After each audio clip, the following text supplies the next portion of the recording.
वर्तमान में खाद्य सुरक्षा के फॉर्म ऑनलाइन अप्लाई किए जा रहे हैं। एक छोटी सी गलती की वजह से आपका खाद्य सुरक्षा का फॉर्म कैंसिल हो सकता है। आज की इस वीडियो में हम ऐसे ही 5 पॉइंट जानेंगे। उन 5 पॉइंट के आधार पर आपका खाद्य सुरक्षा का फॉर्म कैंसिल हो सकता है। वीडियो आगे स्टार्ट करने से पहले स्वागत करते हैं आप सभी का आपके अपने यूट्यूब चैनल एसएससी नॉलेज में। 5 अलग अलग पॉइंट वाइज हम ये जानेंगे कि आपका खाद्य सुरक्षा का फॉर्म कैसे कैंसिल हो सकता है। वर्तमान में खाद्य सुरक्षा का फॉर्म ऑनलाइन अप्लाई किया जा रहा है। आप ई मित्र के माध्यम से या फिर ऑनलाइन भी खाद्य सुरक्षा का फॉर्म अप्लाई कर सकते हैं।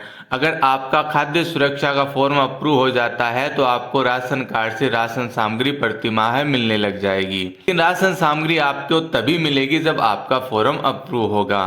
कई बार होता क्या है कि आपने सही तरीके से फॉर्म अप्लाई किया है, आप खाद्य सुरक्षा कैटेगरी में भी आते हैं, एक छोटी सी गलती की वजह से आपका खाद्य सुरक्षा का फॉर्म कैंसिल हो जाता है और खाद्य सुरक्षा से जो भी सुविधा मिलनी है उससे आप वंचित हो जाते हैं। पॉइंट वाइज हम जानेंगे कि आपको कौन सी गलती नहीं करनी है। सब पहला पॉइंट, जैसे ही हम खाद्य सुरक्षा का फॉर्म अप्लाई करते हैं तो वहां पर हमें एक कैटेगरी सेलेक्ट करनी होती है, यानी कि समावेश श्रेणी आपको सिलेक्ट करनी होती है और उस समावेश श्रेणी से संबंधित दस्तावेज आपको अपलोड करना होता है। मान लीजिए समावेश श्रेणी तो आपने सिलेक्ट कर ली लेकिन डॉक्यूमेंट आपने अलग अपलोड कर दिया तो आपका खाद्य सुरक्षा का फॉर्म कैंसिल हो सकता है। आप जिस समावेश श्रेणी को सिलेक्ट करते हैं उससे संबंधित ही दस्तावेज आपको अपलोड करना होता है। मान लीजिए समावेश श्रेणी से संबंधित दस्तावेज आपके पास नहीं है तो आप सबसे पहले उस श्रेणी से संबंधित डॉक्यूमेंट तैयार करिए और उसके बाद खाद्य सुरक्षा का फॉर्म अप्लाई करिए। आपका डॉक्यूमेंट तैयार हो जाता है, आप खाद्य सुरक्षा का फॉर्म अप्लाई करते हैं, श्रेणी को सिलेक्ट करते हैं और उसके हिसाब से ही आपको साफ क्लियर समावेश श्रेणी अपलोड करनी है। इसके बाद दूसरा हमारा पॉइंट आता है कि जब हम खाद्य सुरक्षा का ऑनलाइन फॉर्म अप्लाई करते हैं तो उस समय एक व्यक्ति को सिलेक्ट करके हमें ओटीपी भेजना होता है और ओटीपी किस नंबर पर जाते हैं, जिस व्यक्ति के आधार कार्ड में मोबाइल नंबर ऐड है उसी में ही आपके ओटीपी जाएंगे। अब मान लीजिए ओटीपी आपने वेरीफाई कर दिया, ऑनलाइन फॉर्म आपके सामने आ जाता है। ऑनलाइन फॉर्म के अंदर आपको मोबाइल नंबर देने होते हैं। अब यहाँ पर आपको मोबाइल नंबर जो आधार में ओटीपी आए हैं वो देने की आवश्यकता नहीं है, वहाँ पर आप कोई भी मोबाइल नंबर दे सकते हैं। कई लोग करते क्या है कि जिस मोबाइल नंबर पे ओटीपी आए हैं वही मोबाइल नंबर डाल देते हैं। अब जो मोबाइल नंबर आपने डाले हैं वो मान लीजिए आगे बंद हो जाते हैं या जो जांच अधिकारी है वो फोन करते हैं या अन्य कोई सूचना उसके अंदर आती है वो आपको नहीं मिल पाती है तो आपका फॉर्म कैंसिल हो सकता है।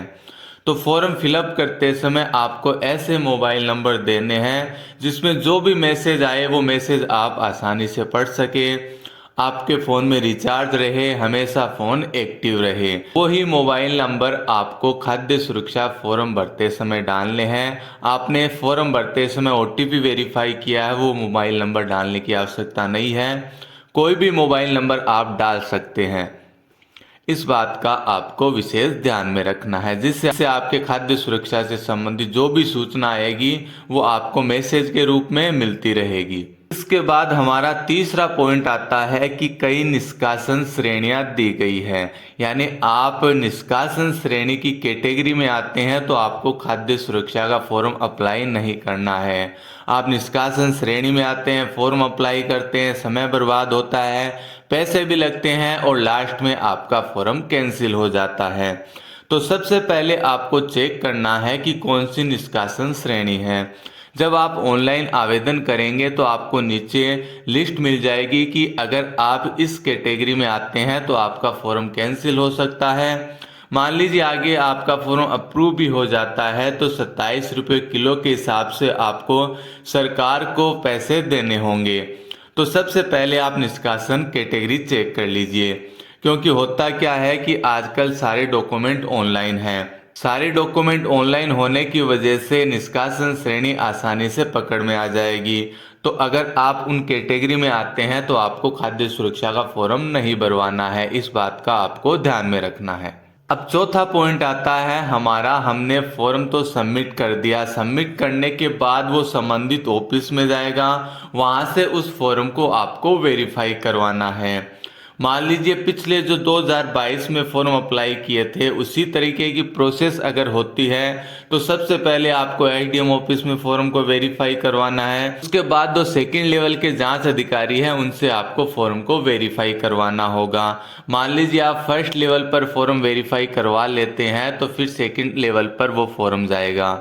फर्स्ट लेवल पर अगर आप फॉर्म वेरीफाई नहीं करवाते हैं, सेंड बैक का कोई ऑप्शन आता है और फर्स्ट लेवल पर सेंड बैक फॉर्म आपका किया जाता है, आप ध्यान नहीं देते हैं कि आपका फॉर्म अप्रूव हो गया या फिर सेंड बैक हो गया, तो उस वजह से भी आपका फॉर्म कैंसिल हो सकता है। क्योंकि 2022 में कई लोगों के फॉर्म सेंड बैक आ गए और वो पेंडिंग रह गए, उसके बाद साइट बंद हो गई और वो लोग खाद्य सुरक्षा में नहीं जुड़ पाए। ऐसा आपके साथ ना हो तो जैसे ही आप फॉर्म अप्लाई करते हैं उसके बाद फर्स्ट लेवल पर जैसे ही जांच स्टार्ट होती है तो आपको अपने फॉर्म को वेरीफाई करवाना होगा। फर्स्ट लेवल पर फॉर्म वेरीफाई हो जाता है, उसके बाद सेकंड लेवल पर अपने फॉर्म को वेरीफाई करवाना है।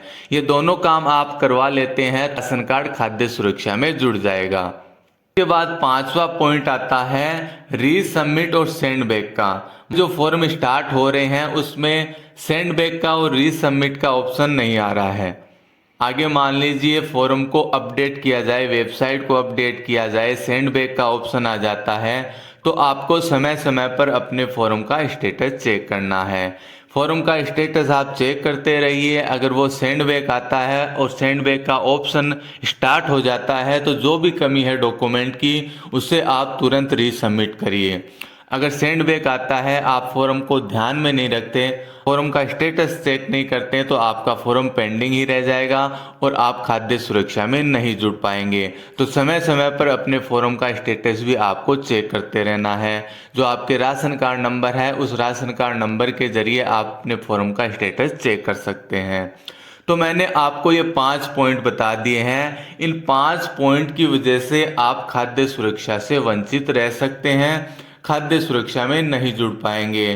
तो जो भी मैंने 5 पॉइंट बताए हैं उनको आपको ध्यान में रखना है ताकि आपका राशन कार्ड खाद्य सुरक्षा में जुड़ जाए और जो लोग वैलिड है, योग्य है खाद्य सुरक्षा में जुड़ने के लिए, वो वंचित ना रहे और उनको भी राशन कार्ड से राशन सामग्री मिलने लग जाए। मान लीजिए आप खाद्य सुरक्षा का फॉर्म अप्लाई कर रहे हैं, आपके कोई सवाल जवाब है या फिर आपके सामने कोई समस्या आ रही है तो आप हमें कमेंट करके बता सकते हैं, आपकी समस्या का समाधान किया जाएगा। इसी प्रकार खाद्य सुरक्षा से संबंधित और कोई नई अपडेट आएगी तो हम समय समय पर वीडियो के माध्यम से जानते रहेंगे। अगर आपको वीडियो अच्छा लगे तो लाइक कमेंट शेयर जरूर करिए और आप हमारे चैनल से पहली बार जुड़ रहे हैं तो प्लीज़ इसे सब्सक्राइब करिए। मिलते हैं अगले वीडियो में एक नई जानकारी के साथ, तब तक के लिए जय हिंद।